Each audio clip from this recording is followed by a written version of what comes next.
बिस्मिल्लाहिर्रहमानिर्रहीम अस्सलाम वालेकुम। आपका मेज़बान आसिफ चीमा आपकी खिदमत में हाज़िर है।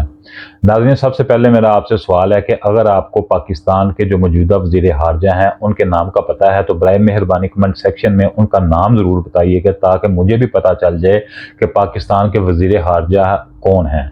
दूसरा, आपको अगर इल्म है कि वज़ारत ख़ारिजा की क्या ज़िम्मेदारी हैं, एक मुल्क के वज़ीर ख़ारिजा के क्या फ़राइज़ हैं, तो उसके बारे में भी मुझे ज़रूर आगाह कीजिएगा। तो मेरे पास कुछ रिपोर्ट्स हैं जो मैं आपके साथ शेयर करना चाहता हूँ। इससे कबल कि मैं ये रिपोर्ट्स आपके साथ शेयर करूँ, तो मैं आपको दिल की बात बताता हूँ कि आज मुझे इमरान खान बहुत याद आ रहे हैं। जी, वही इमरान खान जब सऊदी अरब के वली अहद मोहम्मद बिन सलमान जो है पाकिस्तान में तशरीफ़ लाए, तो इमरान खान ने उनको ना सिर्फ सरकारी प्रोटोकॉल से नवाजा, बल्कि उन्होंने उनको ज़ाती प्रोटोकॉल से भी नवाजा और उनकी गाड़ी जो है एयरपोर्ट से प्राइम मिनिस्टर हाउस तक जो है वो खुद ड्राइव की। और उसके बाद जो है बड़ी आवभगत की मोहम्मद बिन सलमान की। तो जूनी इमरान खान ड्राइविंग सीट के ऊपर बैठे, तो बराह रास्त जो है पाकिस्तान का मेन स्ट्रीम मीडिया और पाकिस्तान के बड़े बड़े फनकार जो सहाफ़ी थे, अरस्तू थे, अफलातून थे, उन्होंने शदीद तनकीद जो है उनके ऊपर करनी शुरू कर दी। खैर, तनकीद की तो मेरे ख्याल में तनकीद होनी भी चाहिए। तनकीद जो है वो बस ये है कि थोड़ी मुस्बत होनी चाहिए।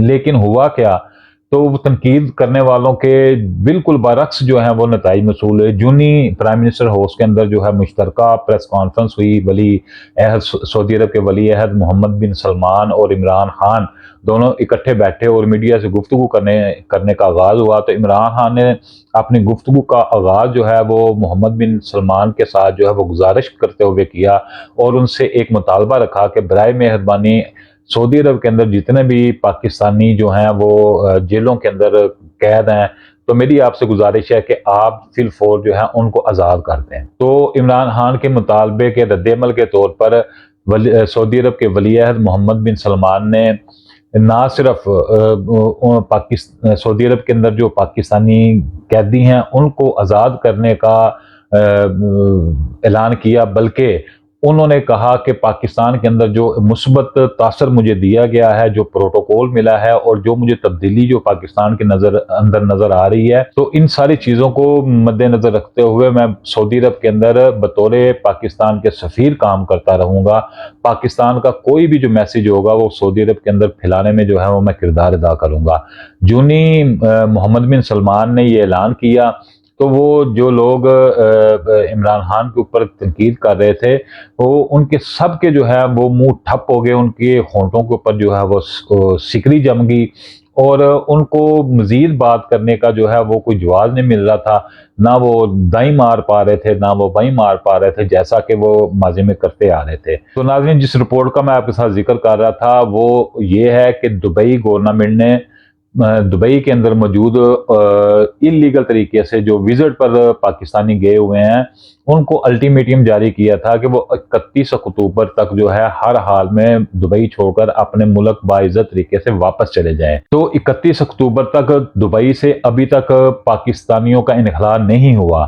तो दुबई हुकूमत ने जो आज जो है तारीख की जो है वो एक्सटेंशन दे दी है और 31 अक्टूबर से 2 माह की एक्सटेंशन देते हुए 31 दिसंबर तक जो है वो फिर जो है अनाउंसमेंट की है कि जितने भी पाकिस्तानी यहाँ पर गैर कानूनी तरीके से रह रहे हैं, अब वो 2 माह के अंदर अंदर जो है वो पाकिस्तान वापस चले जाएं। ना सिर्फ वो उन्होंने उनको वापस जाने के लिए 2 माह की छूट दी है, बल्कि उन्होंने जो उनके ऊपर ओवर स्टे के जुर्माने थे वो भी माफ़ कर दिए हैं। अलावा अजी उनको आउट पास की जो है वो सहूलत दे दी गई है। उसके अलावा जो है उन्होंने कहा है कि अगर जितने भी यहाँ पर गैर कानूनी पाकिस्तानी हैं वो आउट पास के ऊपर पाकिस्तान वापस चले जाते हैं, तो उनको दोबारा बाइज्जत तरीके से आने की इजाज़त होगी। तो नाज़रीन, ये एक रिपोर्ट थी जो मैंने आपके साथ शेयर करनी थी। तो अब मैं आपको बात बताना चाहता हूँ कि पाकिस्तान के अंदर जो बार बार वबेला किया जा रहा है, जी पाकिस्तान की स्टॉक एक्सचेंज जो है इधर चली गई, पाकिस्तान की स्टॉक एक्सचेंज जो है इधर चली गई, पाकिस्तान की मईशत जो है बेहतरी की तरफ जा रही है। तो मैं आपको बताना चाहता हूँ कि ये दुबई के अंदर जो गैर कानूनी तरीके से पाकिस्तानी रह रहे हैं वो किसी लैंडलॉर्ड के बच्चे नहीं हैं। वो किसी सियासतदान या किसी मिनिस्टर के बच्चे नहीं हैं, वो किसी सनतकार या ताजर के बच्चे नहीं हैं, वो गरीब घरानों के बच्चे हैं। और बड़ी अफसोसनाक जो आपके साथ मैं ये बात कर रहा हूँ कि वो बाकायदा डिग्री होल्डर है, वेल क्वालिफाइड, उनमें से कुछ तादाद जो है वो ऐसे नौजवानों की भी है जो कि वेल क्वालिफाइड और उनके पास प्रोफेशनल डिग्री हैं। तो वो पाकिस्तान के हालात से सताए हुए जो हैं, भूख के सताए हुए, अफलास के सताए हुए, अपने घर वालों की ख्वाहिशात ना पूरी करने की वजह से सताए हुए, तो उनको कहीं भी चारा नहीं मिल रहा था। दुनिया का कोई ऐसा मुल्क नहीं है जहां पर के पाकिस्तानी बआसानी दाखिल हो सकें। तो वाहद एक दुबई ऐसा मुल्क था जहां पर पाकिस्तानी जो है वो सिर्फ एक टिकट खरीद कर, वीज़ा लगवा कर तो दुबई में बआसानी दाखिल हो सकता था। तो आज पाकिस्तान के जो मुआशी, सियासी और समाजी हालात हैं, उन्होंने दुबई के दरवाजे जो हैं वो भी पाकिस्तानियों पर बंद कर दिए हैं। तो मैं बात कर रहा था कि ये दुखी लोग हैं जो कि दुबई के अंदर गैर कानूनी तरीके से वहां पर मजदूरियां कर रहे हैं। तो बेशक वो वहां पर गैर कानूनी तरीके से काम कर रहे हैं, लेकिन वो आज़ाद हैं। वो किसी जुर्म के अंदर, किसी जेल के अंदर बंद नहीं है। तो नाज़रीन, मैं आपको ये भी बताता चलूं कि ये रिपोर्ट्स जो है सोशल मीडिया के ऊपर एक उद्यम मचा हुआ है, एक शोर मचा हुआ है। तो आप टिकटॉक निकाल के देख लें, आप फेसबुक देख लें, आप यूट्यूब देख लें, वहां पर वीडियो का अंबार पड़ा हुआ है। तो वहां पर दुबई के मुकामी जो अरबी हैं, वो पाकिस्तानी, इंडियन, श्रीलंका के लोग, बांग्लादेश के लोग, वो ना सिर्फ पाकिस्तानियों पर तंज कर रहे हैं, बल्कि वो सोशल मीडिया के ऊपर मकबूलियत हासिल कर रहे हैं इस इशू को लेकर। लेकिन हमारे जो वजीर खारजा हैं, मुझे नाम क्या उनका, वो मुझे सिर्फ पता है कि लोग उनको मुंशी मुंशी कहकर पुकारते हैं। तो वो मुंशी साहब जो हैं वो शायद भांग पी कर सोए हुए हैं। अगर तो बात हो पाकिस्तानी हुकूमत के, आप अंदाजा लगाएं कि अगर काजी फायद ईसा के को लंदन में जाते हैं तो वहां पर ओवरसीज पाकिस्तानी जो है उनके ऊपर, उनके खिलाफ एहतजाज करते हैं, उनके ऊपर नारेबाजी करते हैं। तो हमारी हुकूमती मशीनरी जो है वो एक रिटायर्ड जज के लिए आपे से बाहर हो जाती है। पता नहीं काजी फायद ईसा के अंदर क्या ऐसी चीज पड़ी हुई है कि उनको ना सिर्फ लंदन के अंदर जो पाकिस्तानी सफारत खाना है वहां पर प्रोटोकॉल दिया जा रहा है। यहाँ पर एक सवाल पैदा होता है कि एक रिटायर्ड जज को जो लंदन के अंदर सफारत खाना है वहां पर प्रोटोकॉल किस चीज का दिया जा रहा है, उनको सरकारी गाड़ी जो है वो क्यों दी जा रही है। तो पाकिस्तानी हुक्मरानों की आप हरकतें देखें कि वो काजी फायद ईसा के खिलाफ एहतजाज हुआ है तो आपे से बाहर हो गया जी। यहाँ तक नौबत आ गई है कि जो वहाँ पे लंदन में एहतजाज के अंदर पाकिस्तानी शामिल थे, उनके शनाख्ती कार्ड ब्लॉक करेंगे, उनके पासपोर्ट जो है वो जो है उनको मुअत्तल किया जाएगा।